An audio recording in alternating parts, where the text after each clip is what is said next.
Hari ini I'm gonna share about being the dumbest. Dan mungkin teman-teman di sini tadi berpikir, oh Talia udah bikin ini, Talia udah build ini, udah bikin organisasi ini. Or you might think aku anak muda yang udah membuat inovasi gede yang berguna bagi bangsa dan negara. Sadly, aku belum menjadi orang yang seperti itu. Sebaliknya, justru hari ini aku akan bercerita mengenai cerita di mana aku selalu dianggap yang paling bodoh, yang terbawah, dan bahkan dipandang sebelah mata.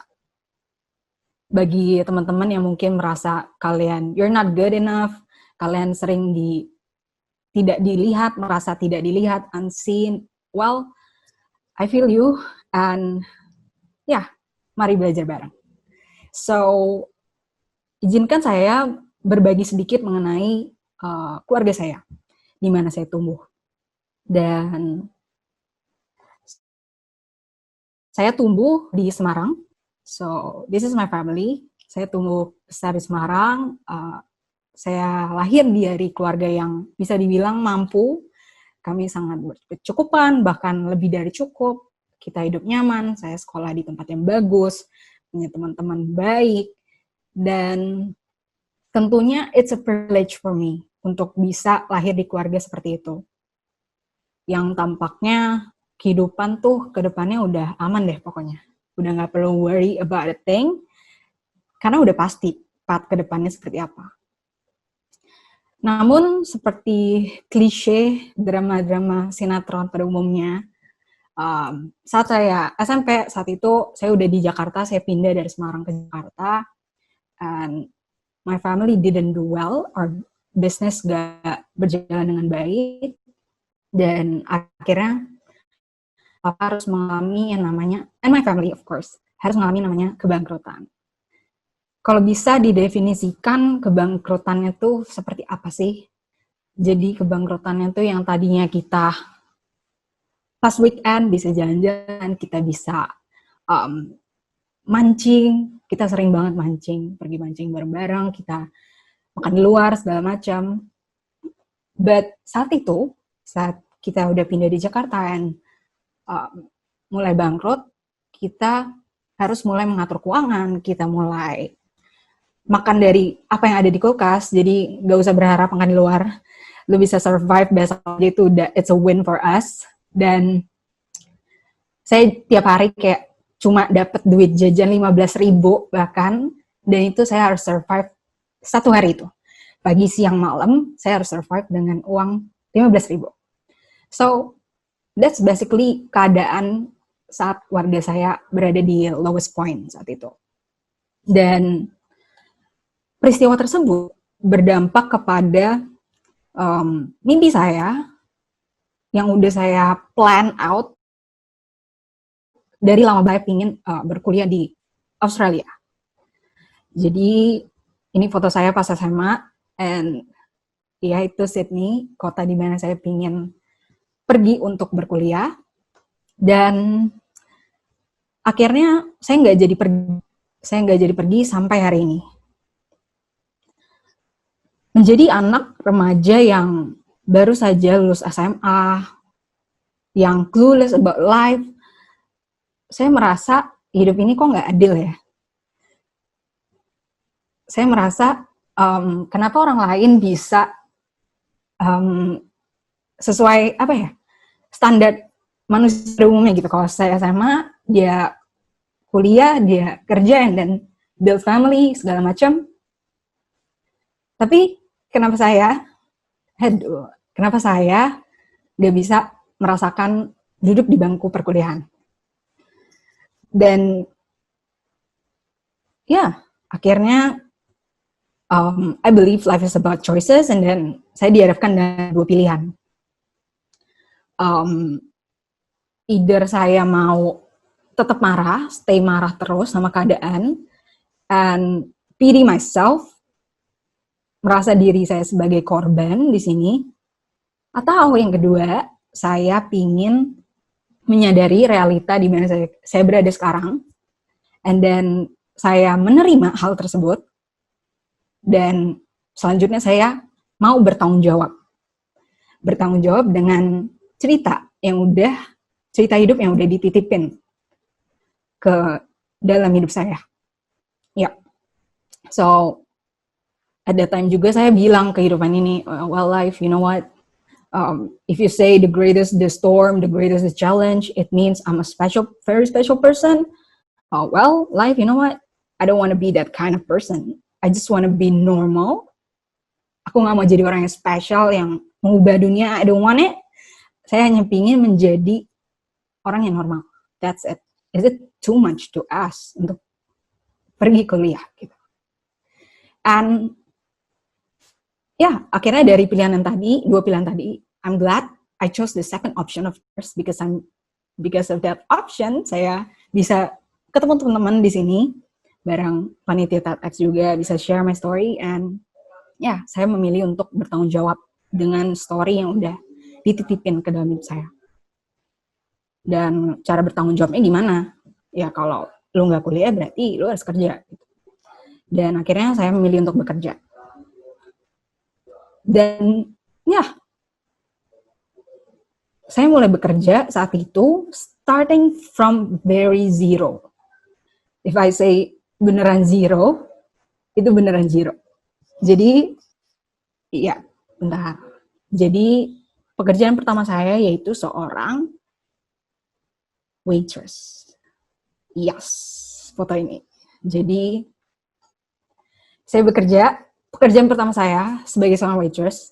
I'm not saying as menjadi seorang waitress itu, seorang pelayan, it's a bad job atau a wrong job, but no, I'm not saying seperti itu. But apa yang saya maksudkan, bagi saya, seorang Aurora Thalia yang tadi hidupnya super nyaman, super aman, pasti harus tiba-tiba dihadapin realita yang dimana pekerjaan pertama saya, and I thought itu bakal kerja di tempat kantor atau gimana, tapi saya malah mengalami pekerjaan pertama as a waitress.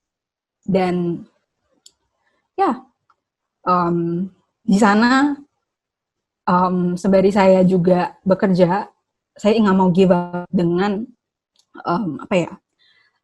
dengan keinginan saya untuk bisa actualize myself di bidang pendidikan. Jadi saya tetap ikut lomba-lomba, saya tetap ikut program-program beasiswa, saya daftar almost semua lomba yang mungkin ada di itu tuh biasa web di mana seminar, conference, lomba-lomba itu ada. Saya almost ikutin, saya bikin esainya. Saya ikut mungkin 19 lomba saat itu, dan hasilnya nihil.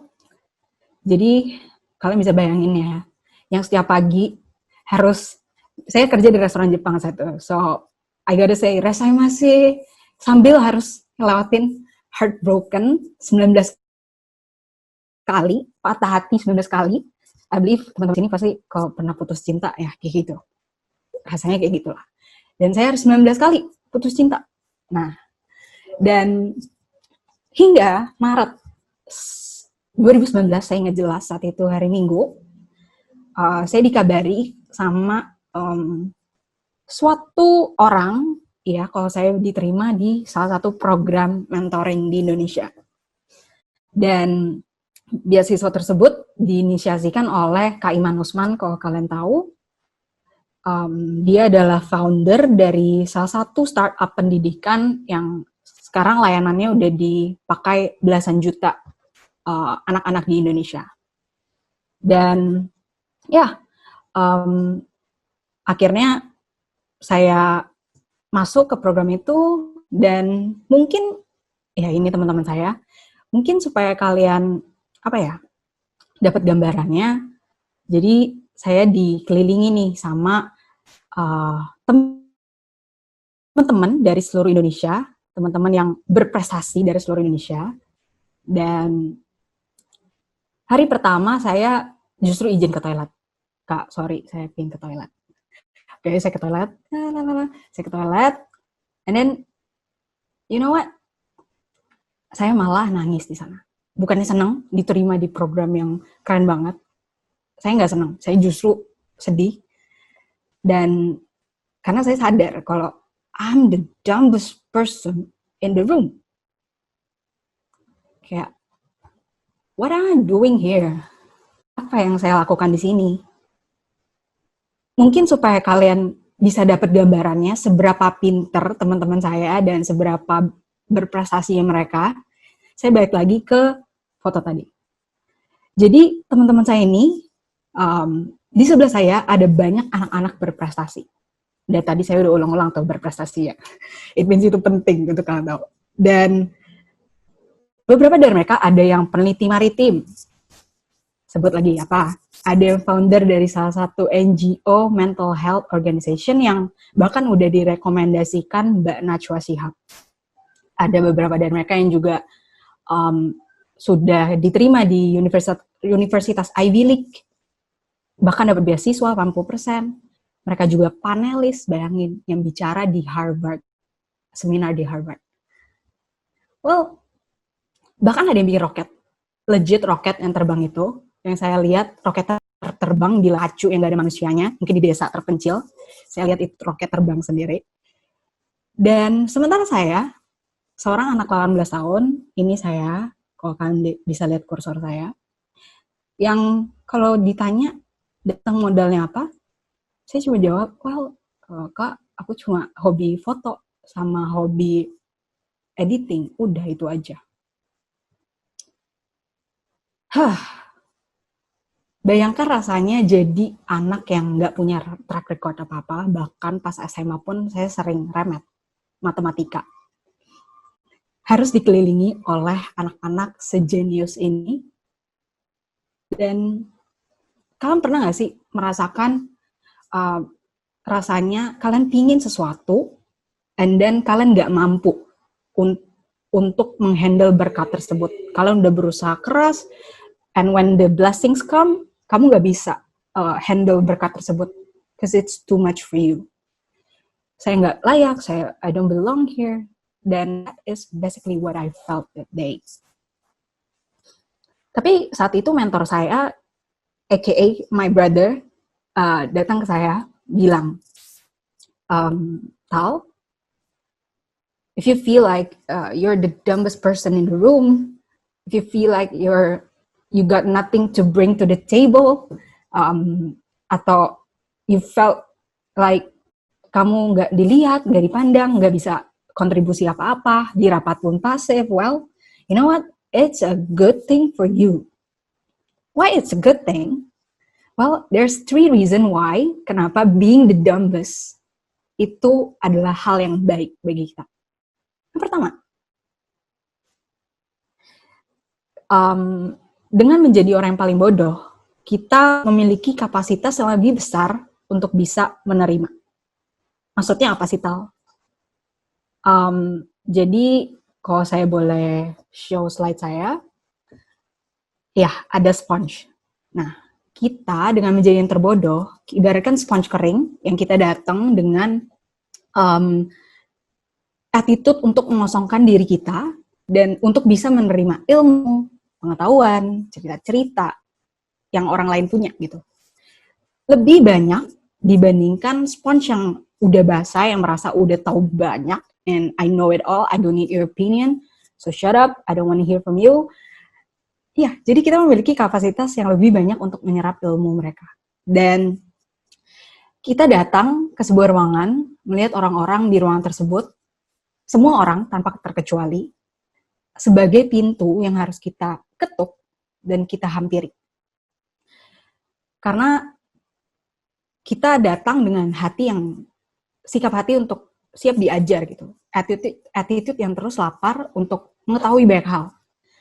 Dan kita menjadi orang yang rendah hati enough, humble enough untuk bisa menerima roti yang orang lain tuh udah sediakan buat kita nikmati. So, if someone give you daging, bread, take it. Jangan sedih, aku tidak bisa memberikan apa-apa, jangan sedih. Just take it, enjoy it. And the next point, kenapa being the dumbest is actually a good thing, karena kita dengan menjadi orang terbodoh, kita memiliki resiko yang lebih kecil untuk dipermalukan. Maksudnya apa? Jadi relating to this point, aku punya story. Jadi saat itu sebelum pandemi, of course, saya suka banget ikut yang namanya seminar-seminar, program-program. And what I love about seminar itu ada sesi networking. Jadi di sana kita bisa connect, kita bisa perluas koneksi kita, terus kita bisa do collab sama orang-orang yang mungkin punya expertise yang beda dari kita. And di networking tersebut, saya kenalan sama satu satu orang. Dan saat itu saya datang dengan attitude yang, oke, gue udah build ini, gue udah build itu, saya udah terterima di program beasiswa yang cukup kompetitif di Indonesia. Wow, ya, I'm not that bad gitu. Dan saya datang dengan attitude untuk nyombongin diri. Dan abis itu saya ngobrol-ngobrol sama dia, selesai sudah acaranya, saya pulang ke rumah. Saya penasaran, nih orang siapa ya? Jadi saya cari tahu LinkedIn dan Instagram mereka. Dia. And then, kalian tahu apa respon pertama saya? Well, my first ever response is, saya malu dengan menjadi orang yang sok pintar, sok tahu semua, sok merasa gue udah lebih berpengalaman dari lo. And seperti saya yang dominating 80% conversation-nya, dia cuma ngomong 10-20%, I feel bad for myself gitu. Ternyata dia orang yang udah pergi ke berbagai belahan dunia untuk harumin nama bangsa Indonesia ini. Dia juga orang yang udah jadi narasumber di berbagai acara, bahkan jadi ketua organisasi yang bahkan organisasinya itu wow banget, yang saya suka banget ikutin. Dan saya malu menjadi orang yang sok pintar. And from that person, saya belajar kalau ternyata being the dumbest and being dumb sebenarnya itu adalah dua hal yang berbeda. Dan I think instead of showing off, the best way to be the smartest person in the room is to always show up being the dumbest. Show up, not show off. And the third reason why I love being the dumbest person in the room, it's because saya memiliki kesempatan, kita memberikan kesempatan bagi orang lain untuk merasakan indahnya memberi, indahnya berguna bagi orang lain. Maksudnya apa sih, Tal? Oke, saya elaborasi lagi. I bet teman-teman di sini yang ikut TAT, pasti kalian udah pernah kan membantu orang lain. Kalian mungkin ada teman kalian yang butuh, mungkin di sini masih kuliah, ada teman yang nyamperin kalian, man, tolongin gue dong, gue harus ujian nih besok, please bantuin gue. Atau ada teman-teman yang mau interview, Tal, please make time ya, latih gue interview. Dan saat kalian bantu mereka, beberapa hari berikutnya, mereka datang hampirin kalian atau teks kalian. Tal, hey man, thank you so much ya, udah make time buat gue kemarin. Because of you, I got the job, I passed the test, and I wouldn't make it here without you. Coba diresapi. Rasanya gimana sih guys, kalau kalian ada orang yang nyamperin kalian dan bilang kata-kata seperti itu? For me, it's the most happiest moment in my life. Daripada ditembak cowok atau segalanya, itu rasanya happy banget, fulfilling banget, yang gak bisa saya dapatkan dari hal-hal lain.